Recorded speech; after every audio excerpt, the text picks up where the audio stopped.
When a plane departs an airport and pushes back from the gate, it uses a small but powerful tug truck to reverse.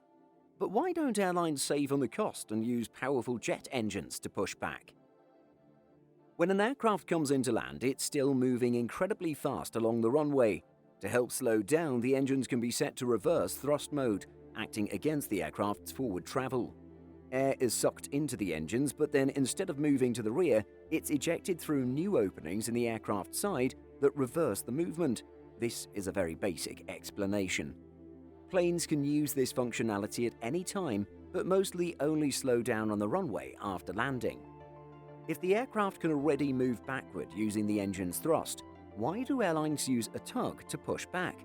After all, a tug requires an operator, time to connect to the plane, and is another item that can break down.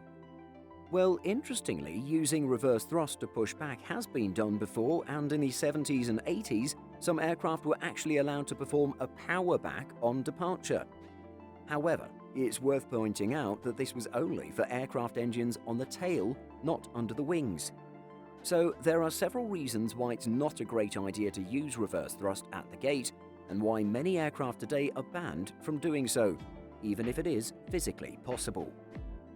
For one, the air blast around the aircraft would stir debris that can damage the airport. This would also be a safety risk for anyone standing near the plane. The ground crew would need to clear the area before the engines activated, and this might not save any time compared to using a tug. At the same time, there's also the consideration of items being sucked into the engines themselves. As the engines spin up, it would create a vortex that would pull items right into the expensive engines. Furthermore, a power back operation uses a lot of fuel and is very loud, disturbing passengers and those watching from the airport. And finally, pilots in the aircraft can't see behind them, and last time we checked, backup cameras have never been a feature on planes the same way they are on cars. Thus, a spotter on the ground would be needed, which would be a hazardous job because of the first reason we mentioned. Simply put, it's too risky for the airport, the ground crew, and the aircraft to deploy reverse thrust that close to the terminal building. The upside is a few minutes and dollars saved, but the downside could be millions in damage and a grounded aircraft. Have you ever been on a plane that used reverse thrust for something other than slowing down? Let us know in the comments.